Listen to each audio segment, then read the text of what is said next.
ভূতের calling bell. প্রথম অধ্যায়, ডাকে অন্ধকার। কলকাতার উত্তর শহরের অলিগলিতে এমন কিছু জায়গা আছে যেখানে সময় যেন থমকে গেছে। বটতলা লেন ঠিক তেমনই একটা জায়গা। পলকা আলো, ভাঙা রাস্তার জঞ্জালে স্তূপ, আর প্রতিটি জানালায় ধুলোমাখা পর্দা যেন চোখ রাঙানো পুরনো ইতিহাস লুকিয়ে রয়েছে। এই লেনের একদম শেষ প্রান্তে দাঁড়িয়ে আছে শ্যামবাড়ি। একসময় দোতলা বিশিষ্ট জমিদার বাড়ি ছিল। এখন তার চেহারা যেন এক মৃতদেহ, জীর্ণ, বিবর্ণ আর নিঃশব্দ। লোকজন আজও এড়িয়ে চলে সেই বাড়ির পাশ দিয়ে, কারণ তারা জানে ওই বাড়িটা ডাকে। যে একবার ডাক শুনে ঢোকে সে আর ফিরে আসে না। অরিজিৎ ঘোষ এই কথাটি জানতে পারে। অরিজিতের বয়স 25 বছর, একটা তরুণ। সে ভীষণ সাহসী এবং যুক্তিবাদী। তার এক ইউটিউব চ্যানেলে সাংবাদিক। তার চ্যানেল ভূতের খোঁজে দিনে দিনে জনপ্রিয় হয়ে উঠেছে। তবে তার উদ্দেশ্য ভয়ের গল্প শোনানো নয়, বরং মানুষের মনে গেঁথে থাকা ভূতের ভীতি দূর করা।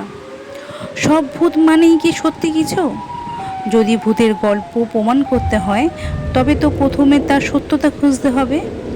এই বিশ্বাসেই সে তার চ্যানেল শুরু করে। এবার সে ঠিক করেছে শ্যামবাড়ি নিয়ে ছড়ানো গুজবের পর্দাফাশ করবে। সেদিন ছিল 7 তারিখ অক্টোবর, ঠিক রাত 8টা।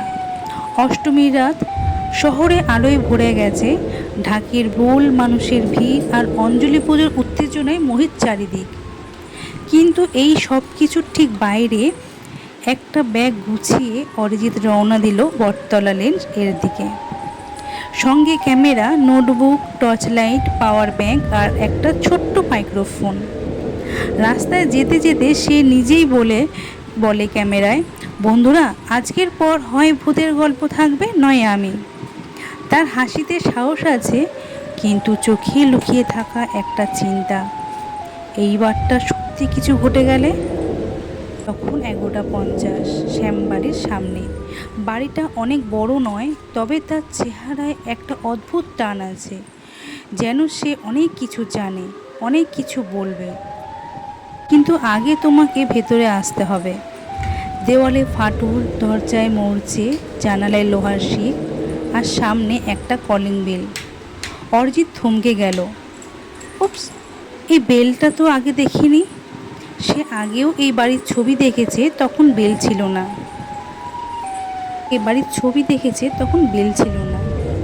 তাও বলে উঠল, বন্ধুরা, কেউ যদি স্ক্রিপ্ট সাজিয়ে থাকে আজকে ধরা পড়বেই। আমি এখন বেল বাজাচ্ছি।